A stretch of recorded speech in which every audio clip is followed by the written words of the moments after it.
Tudo bem com vocês? O Dorival Júnior preserva titulares, reforça no segundo tempo, especialmente com Memphis e Yuri Alberto. E aí o Corinthians melhora significativamente. Olha, vou dizer um negócio pra vocês. Dava até pra ganhar do Botafogo. Pra se inscrever? Já se inscreveu? Obrigado se você já se inscreveu. Se não, por favor, não custa nada inscrever-se. É o botão ali, clique em inscrever-se, vamos nessa. Rapaziada, dois tempos completamente distintos, claro. Porque pensando no derby da quarta-feira, embora o Palmeiras não tenha preservado diante do Grêmio, outros jogadores também, outros times não estão preservando, mesmo tendo compromissos no meio da semana, mas o Corinthians, dependendo, né, das circunstâncias, né, de atletas lá um pouco mais desgastados, o Dorival preferiu preservar. E aí o time ficou muito descaracterizado. Já não tinha o Rodrigo Garro suspenso, e ele faz muita falta. O Martínez também era uma ausência. Aí você coloca na lateral direito o Léo Maná, que inclusive falha no gol do Botafogo no primeiro tempo, e realmente, assim, cada vez mais insuficiente para tê-lo como uma alternativa na lateral. A dupla de zaga, João Pedro Choca e o Kaká, porque a titular, no caso, né, é a de Gustavo Henrique com o André Ramalho. Então, nesse jogo, desses dois que eu citei, Kaká e Choca. Na esquerda, o Angileri, que não sei por que perdeu a posição para o Bidu, e o Bidu até entra no jogo, mas jogando numa segunda linha, no momento do Corinthians até interessante, e aí a troca ela se justificou, dá para dizer assim. No meio de campo, ele colocou inicialmente o Charles, o Ranieri, que fez um partidaço, hein? Que jogo do Ranieri, especialmente no segundo tempo. O Bahia, o menino Bahia, que perdeu um gol, assim, muito da juventude, né? No primeiro tempo, uma das poucas chegadas que o Corinthians teve na primeira etapa. Veio um cruzamento da esquerda do Angileri e ele sozinho para chapar, ele recua para o goleiro John. O Carrilho também jogou como titular, porque e jogou 90, né? O Carrilho não tem mais sido titular do Corinthians e ele tá realmente numa rotação abaixo, acho que tá sentindo fisicamente. E aí na frente, o Thales e o Romero. Então é isso, né? No meio de campo, Ranieri, o Charles, Ranieri, Bahia e Carrilho. Esse era o meio de campo.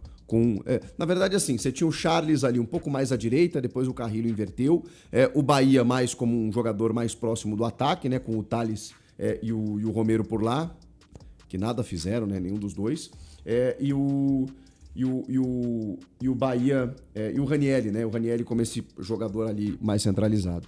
Enfim, era um time bem diferente, que acho que nunca jogou junto, então era natural que o Corinthians tivesse dificuldades, mas a postura que eu imaginava, né? Pô, vem a virada de chave depois do jogo contra o Cruzeiro, faltou energia no Majestoso, então, pô, agora vai. E, cara, o Corinthians foi completamente envolvido pelo Botafogo, o Botafogo de David Ancelotti, né? O filho de Carlo Ancelotti, que teve o Matheus Ponte pelo lado direito, assim, assombrando o lado esquerdo defensivo do Corinthians. Teve também o Newton e o Alan no meio, Montoro chegando à frente e combinando jogadas, o Natan Fernandes, ex-jogador do Grêmio, que até saiu machucado, assim, que é muito rápido ali, envolvente, o Joaquim Correa, né, que é o meia armador, assim, na verdade ele joga um pouco atrás ali do ataque para poder fazer as combinações também, e o Arthur Cabral, que é um jogador que foi tentado pelo Corinthians, mas o Corinthians não tinha 20 milhões de euros para contratar, né, e ele acaba fazendo o gol. E o gol que o Corinthians sofre, que o Botafogo faz, é um gol de triangulação pelo lado direito, né. O Botafogo estava fazendo um 2 dentro da área do Corinthians, estava fazendo o tempo inteiro. Estava envolvendo os jogadores do Corinthians o tempo inteiro. Dentro da área, o gol acontece com o cruzamento, aí agora eu acho que é o Natan ganha de cabeça, o Léo Maná não sabe nem pra onde a bola tá indo, e aí entre o Choca e o Kaká, se eu não me engano, o Arthur Cabral chega pra fazer o gol de cabeça, o Hugo também dá uma vacilada, mas ali era questão de tempo, gente, o gol até demorou pra sair. O Botafogo já tinha chegado algumas vezes, trocando passes dentro da área, finalizando dentro da área, e o Corinthians meio perdido no jogo. O que acontece? O término do primeiro tempo foi a melhor coisa que poderia acontecer para o Corinthians, porque o Botafogo fez e poderia ter feito mais. Não fez. Eu imaginei um jogo muito mais complicado. Só que aí vem o segundo tempo e aí o Dorival dá aquele all-in, né?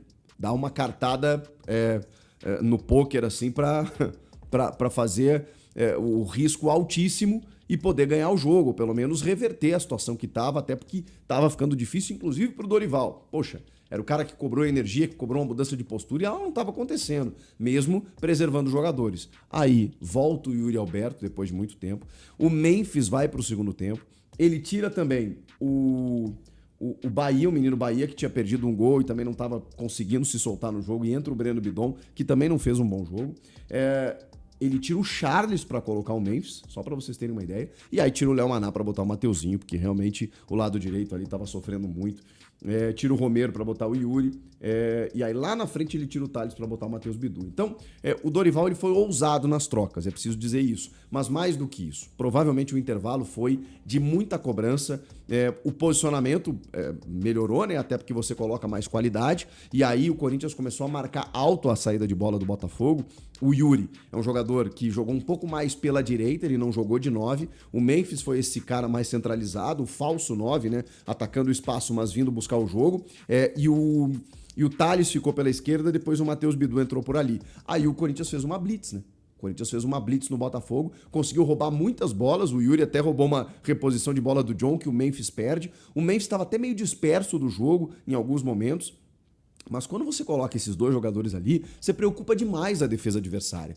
Porque o Yuri ele tem o facão, ele tem a corrida, ele tem a pressão, ele morde. E aí, como disse o Dorival na entrevista coletiva, isso obrigou muitas vezes o Botafogo na saída de bola a rifar algumas bolas pro ataque. Essa bola voltava pro Corinthians. O Corinthians começou a ter mais controle de bola. O Carrilho, que é um cara que gosta disso, né, fisicamente abaixo, mas ele conseguiu, ele e o Bidon, né, conseguiram ter mais a posse de bola. E aí o Corinthians começou a construir, começou a ter mais a bola no pé, começou a bola chegar mais no Memphis, mais no Yuri, eles começaram a trocar passes, e aí o Ranieri consegue descolar um passe no espaço, e o Botafogo cede espaços, no ponto futuro do jeito que ele gosta. E aí é a falta do ritmo de jogo, né? O Yuri recebe na frente do goleiro, cara, a bola tá no pé direito dele, é só chutar cruzado, ele opta por enquadrar o corpo e chutar de perna esquerda. A gente até brinca que o Yuri acha que é canhoto, né? Porque ele chuta muito bem com a esquerda. Só que ele tentou colocar e ele tirou muito, ele perdeu uma boa oportunidade ali. Mas a gente coloca na conta de um jogador que tá voltando, que é muito importante, e que a falta do ritmo de jogo, ela proporciona esse tipo de lance, né? Mas ele foi muito importante no jogo desde que ele entra, porque aí o Corinthians foi outro no segundo tempo, um segundo tempo completamente diferente. O Botafogo ficou encurralado, chegou em algumas raras oportunidades, o Corinthians mandou no jogo e digo mais, poderia até ter vencido. O Corinthians criou para poder ter vencido.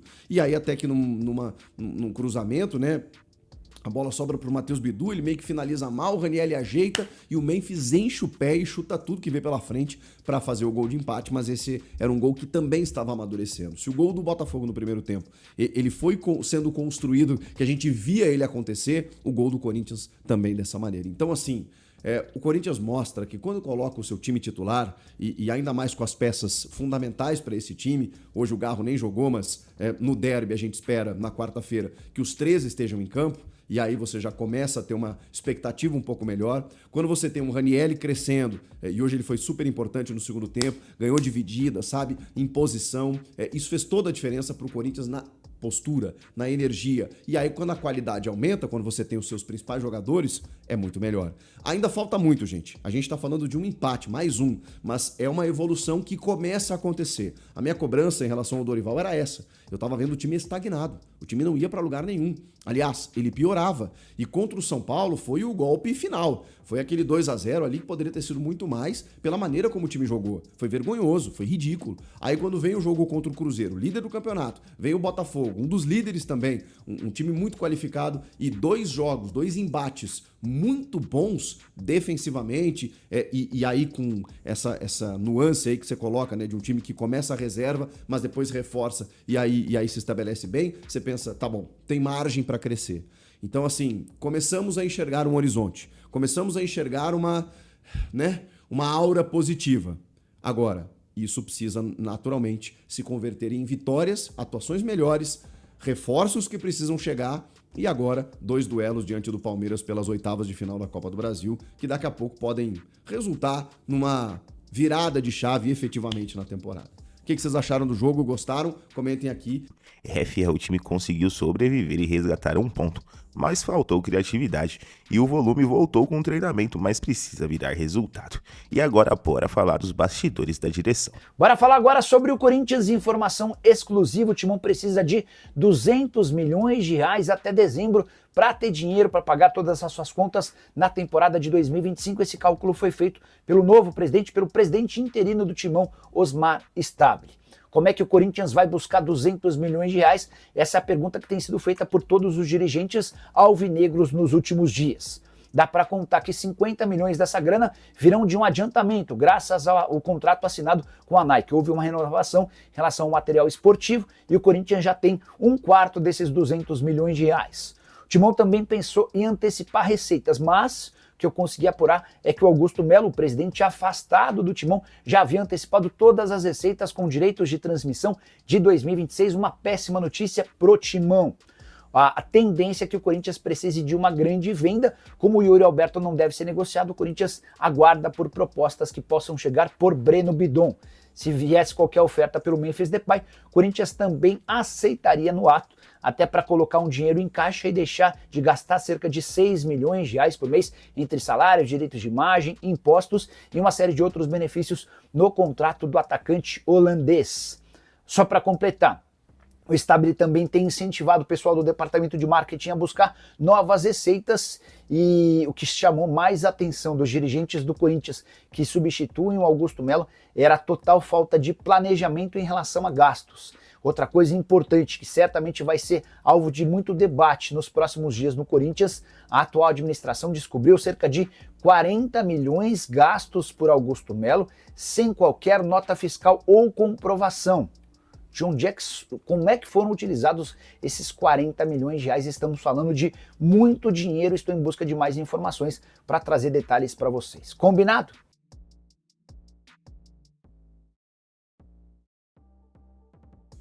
Fiel, Jorge Nicola trouxe a informação que o clube está em curso de buscar novas fontes de receita, patrocinadores incrementais, ativações de marcas e até projetos para monetizar a base de forma mais agressiva.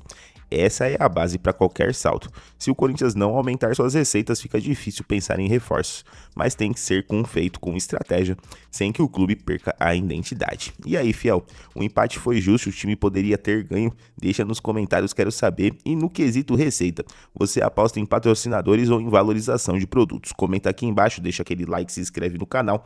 Até a próxima, valeu e vai Corinthians!